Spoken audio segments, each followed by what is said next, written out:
कभी सोचा है, जो स्वयं भगवान थे, जो महाभारत के सूत्रधार थे, जिन्होंने धर्म की स्थापना की, उनकी मृत्यु कैसे हुई? क्या श्री कृष्ण की मृत्यु कोई सामान्य घटना थी, या इसके पीछे था कोई गहरा रहस्य? महाभारत के बाद का समय, युद्ध समाप्त हो चुका था, धर्म की स्थापना हो गई थी, लेकिन द्वारका में धीरे धीरे विनाश की छाया मंडराने लगी थी। यादव वंश, जो कभी एकजुट था, अब आपसी संघर्ष में डूब चुका था। श्रीकृष्ण ने इस पतन को भांप लिया था।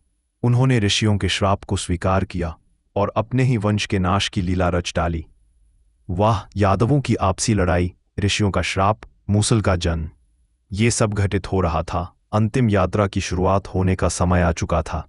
द्वारका जलमग्न होने लगी थी। कृष्ण ने अपने बचे हुए कर्तव्यों को शांतिपूर्वक पूर्ण किया। वे जानते थे, अब अंत निकट है। एक दिन कृष्ण वन में चले गए। वहां एक पीपल के पेड़ के नीचे उन्होंने ध्यान लगाया। उन्होंने पीतांबर धारण किया और अपने चरणों को विश्राम दिया। वहीं आसपास एक शिकारी घूम रहा था। नाम था जरा। उसे एक हिरण की आहट लगी। उसने देखा पेड़ के नीचे कुछ चमकता हुआ। वह समझा कि वह हिरण की आंख है। उसने तीर चलाया और वह तीर जाकर लगा भगवान के चरण में। जरा दौड़कर पास पहुंचा और कांप गया। यह कोई साधारण व्यक्ति नहीं थे, ये थे स्वयं श्री कृष्ण। रोते हुए जरा ने क्षमा मांगी।